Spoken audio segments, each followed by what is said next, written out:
Donc nous allons avoir l'approbation du compte rendu du conseil municipal du 8 novembre, compte rendu des délibérations du conseil municipal du maire au conseil municipal. Ensuite, en finance, diagnostic des archives communales de la commune déléguée d'Étapes-sur-Mer, précision sur le tarif de Colombarium 2017 pour le cimetière de Vigny, convention TLM pour le port, attribution de subventions complémentaires au titre de 2016, et ensuite on passera sur 2017, attribution de subventions au titre de 2017, le vote du BP 2017 de la commune, vote BP 2017 du camping, vote BP 2017 du port de plaisance.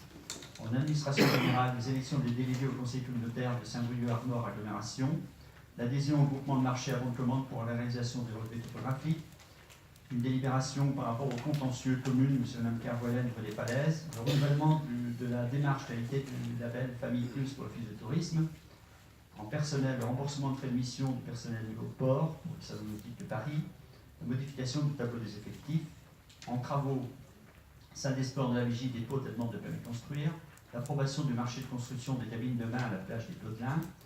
Pour le projet mairie, demande de subvention au titre de la DETR, une demande de subvention au titre de FC 2017 pour la Renews, collecte et transport des actes de verre, lancement de la consultation des entreprises.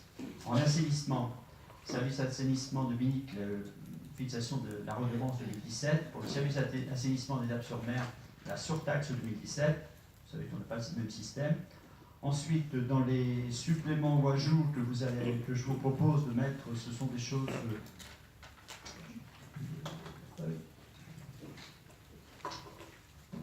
voilà.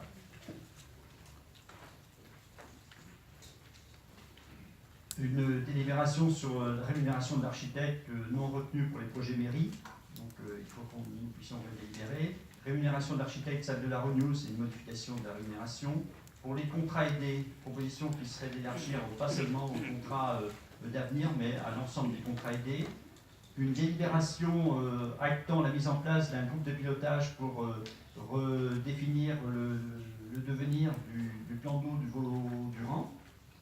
Je pense que j'ai cité. Et ensuite, on aura également un débat autour de l'ouverture des commerces le dimanche et dans le même domaine, l'avis du conseil municipal sur le transfert des zones artisanales communales. Voilà, l'ordre du jour est assez chargé. On va ainsi, c'est un des derniers conseils de l'année, donc je pense qu'il faut qu'on puisse aborder tous ces points. Est-ce que sur l'ordre du jour, vous avez des remarques? On va essayer de s'y retrouver dans les papiers. C'est pareil. Pas de problème, je peux le considérer comme adopté. Je vous remercie.